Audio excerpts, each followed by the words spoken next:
नमस्कार। नोटबंदी को लेकर, डीमोनेटाइजेशन को लेकर आज भी लोग हैरान हैं, चकित हैं कि ये किया क्या था और हासिल क्या हुआ है। बिल्कुल उसी तरह का एक और फैसला लिया गया है कि पूरे भारत में जहाँ जहाँ मवेशियों के मेले लगते हैं, बाज़ार लगते हैं, हाट लगती है ख़रीदो फरोख्त के लिए, वहाँ पर मवेशियों को स्लॉटर करने के लिए या स्लॉटर हाउसेस में भेजने के लिए नहीं ख़रीदा जा सकता। मवेशियों को सिर्फ पालने के लिए ख़रीदा जा सकता है। अब एक ये चक्र होता है पूरा, हमारी जो ग्रामीण अर्थव्यवस्था है उसका चक्र है, जिसमें मवेशी बहुत ही अहम भूमिका निभाते हैं। आप मवेशी पालते हैं, भैंस, आप उसका दूध बेचते हैं, ठीक है, और जब वो इस लायक नहीं रहती कि दूध दे सके, आप भैंस को बेच देते हैं। फिर जो चमड़े का पूरा उद्योग है वो उस चमड़े पर टिका हुआ है जो भैंस से निकलेगा।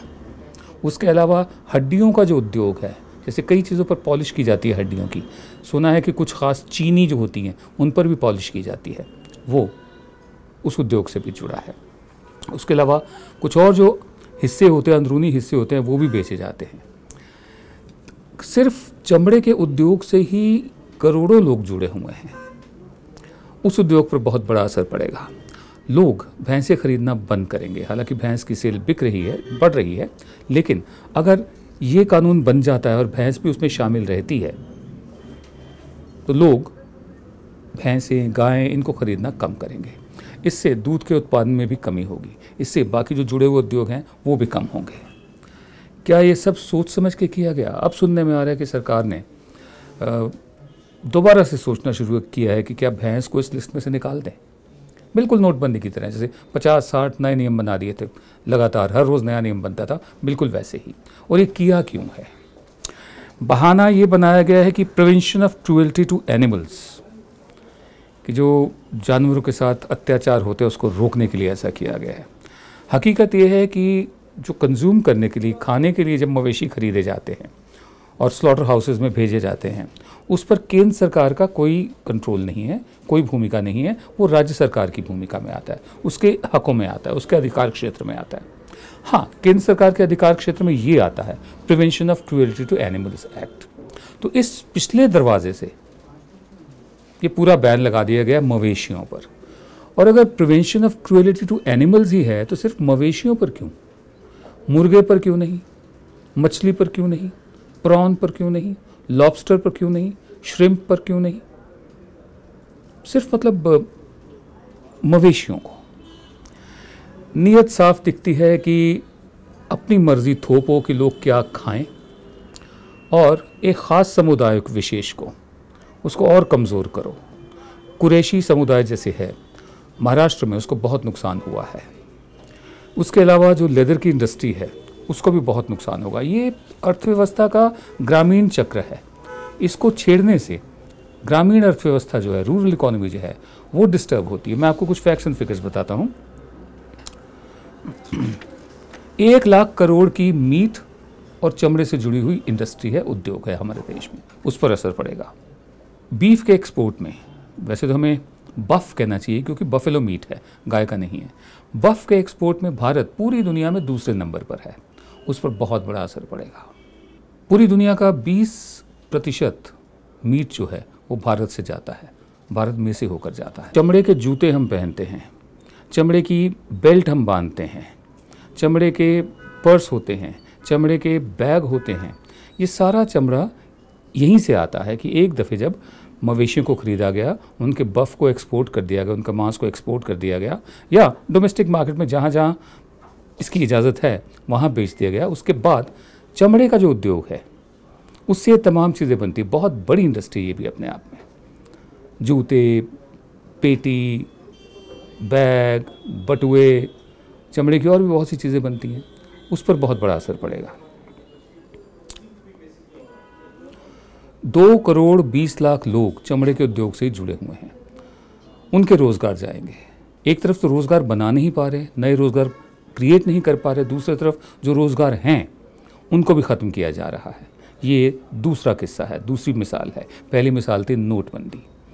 जब मुमकिन ही नहीं होगा कि आप बड़े बड़े हाट में, मेलों में मवेशियों को बेच पाएँ, और बड़े बड़े स्लॉटर हाउसेस जो हैं, बड़ी बड़ी एक्सपोर्ट कंपनियां हैं, बफ एक्सपोर्ट कंपनियां, मीट एक्सपोर्ट कंपनियां, वो वहाँ से ख़रीद पाएँ, तो लोग क्यों खरीदेंगे? सिर्फ दूध के लिए? सिर्फ दूध से ही ये तमाम कीमत नहीं निकलती, ये तमाम वैल्यू पैदा नहीं होती जो लेदर से होती है, चमड़े से, जो हड्डियों से होती है, जो अंदरूनी अंगों से होती है।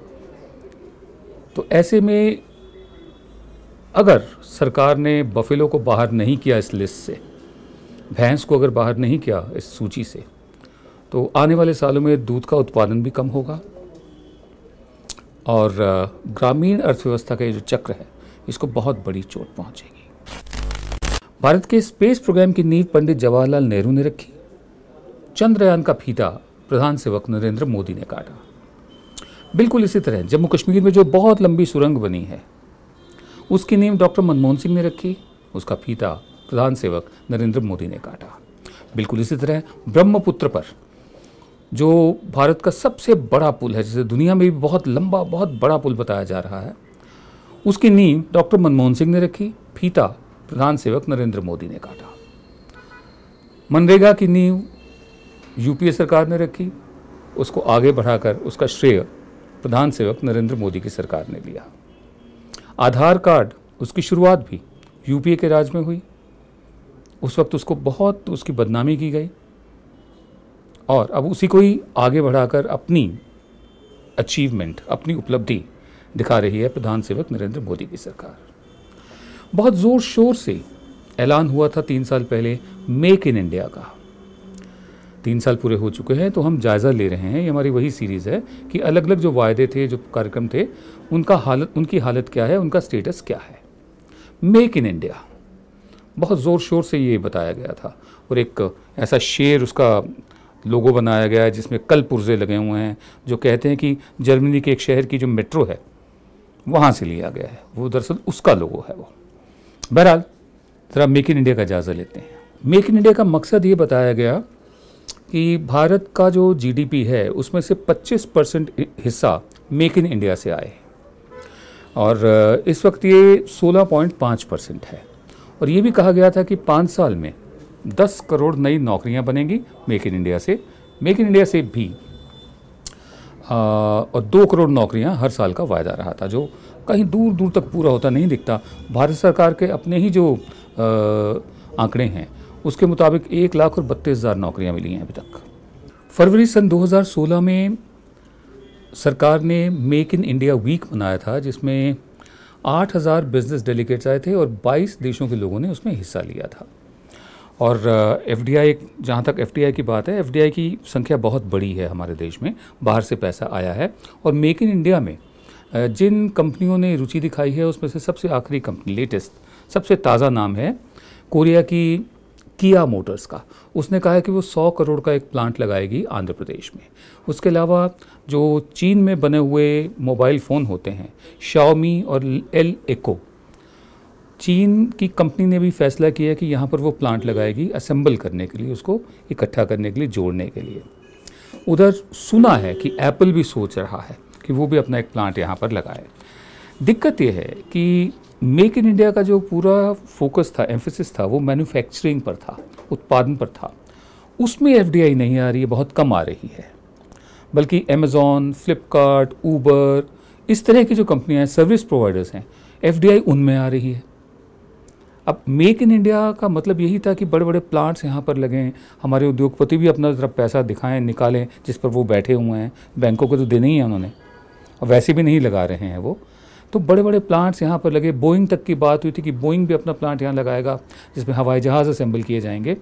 3 साल हो गए हैं। मेक इन इंडिया एक ब्रांडिंग एक्सरसाइज ज़्यादा दिखता है कि जो कुछ बना हुआ है उस पर मेक इन इंडिया का ठप्पा लगा दो। ब्रह्मोस मिसाइल का उदाहरण लीजिए। ये ब्रह्मोस मिसाइल भारत और रूस ने मिलकर बनाया है, लेकिन उस पर भी, और ये बना था 2005 में, इसको इंडक्ट किया गया था, उस पर भी मेक इन इंडिया का ठप्पा लगा दो। और क्योंकि मेक इन इंडिया मौजूदा सरकार से जुड़ा है, इसलिए सब चीज़ों पर विद रेट्रोस्पेक्टिव इफेक्ट क्यों ना हो, चाहे मेक इन इंडिया का ठप्पा होना चाहिए, उसका वो शेयर होना चाहिए। इस साल 24 मई को हमारे यहाँ होता था FIPB, foreign investment promotion board की जो बाहर से पैसा आ रहा है उसको रेगुलेट करने के लिए ये संस्था थी। इसको सरकार ने बंद कर दिया है, जो अपने आप में बहुत अच्छा कदम है, ताकि ईज़ ऑफ बिज़नेस हो सके, यहाँ बिज़नेस आसानी से किया जा सके। लोगों की शिकायत ही यही है कि यहाँ पर ब्यूरोक्रेसी इतनी है, नियमों का जाल इतना लंबा चौड़ा मकड़ जाल है, ज़मीन लेकर उस पर फैक्ट्री लगाना अपने आप में इतने मुश्किल कानून है कि लोग यहाँ पर आने से कतराते हैं। FIPB एक है कदम इस दिशा में, बाकी और बहुत से कदम उठाने बाकी हैं अगर मेक इन इंडिया को कामयाब बनाना है तो। आज भी वर्ल्ड बैंक के मुताबिक भारत बहुत नीचे है, 130वां स्थान है उसका ईज़ ऑफ डूइंग बिजनेस के मामले में। यहाँ बहुत मुश्किल है, इतने सरकारी डिपार्टमेंट हैं नीचे से लेकर ऊपर तक, और हमारी ब्यूरोक्रेसी वो फैसिलिटेटर नहीं है, वो सिटीज़न फ्रेंडली नहीं है, वो नागरिक की दोस्त नहीं है, वो नागरिक का रास्ता आसान नहीं करती है, वो ऑब्स्ट्रक्शनिस्ट हो जाती है कई दफ़े, वो रुकावटें डालती है कई दफ़े नियमों का सहारा लेकर, कानूनों का सहारा लेकर। मेक इन इंडिया से जो बड़ी बड़ी उम्मीदें रखी गई हैं वो तभी पूरी होंगी जब हमारे अपने यहाँ के उद्योगपति पैसा निकालेंगे, लगाएंगे, रिस्क लेंगे। लेकिन वो लोग साउथ अफ्रीका की तरफ देख रहे हैं, उस डेस्टिनेशन की तरफ देख रहे हैं, बाहर पैसा लगा रहे हैं, यहाँ नहीं लगा रहे। और जब मेक इन इंडिया तभी कामयाब होगा जब मैन्युफैक्चरिंग में, उत्पादन में हम बहुत बड़ी ताकत बन जाएंगे, जैसे चीन बना हुआ है। ये सर्विस प्रोवाइडिंग में नहीं, जैसे अमेज़ॉन, फ्लिपकार्ट, ऊबर वगैरह में नहीं। प्रधान सेवक कृपया ध्यान दें। नमस्कार। आप देख रहे थे जन गण मन की बात। हम आपसे एक बार फिर इल्तिजा करेंगे, रिक्वेस्ट करेंगे कि आप YouTube पर हमारे जो चैनल है उस पर सब्सक्राइब का बटन दबाइए, साथ में घंटी बनी हुई है, घंटी को दबाइए, ताकि जब भी नया वीडियो अपलोड हो आपको खुद ब खुद सूचना उसकी मिल जाए।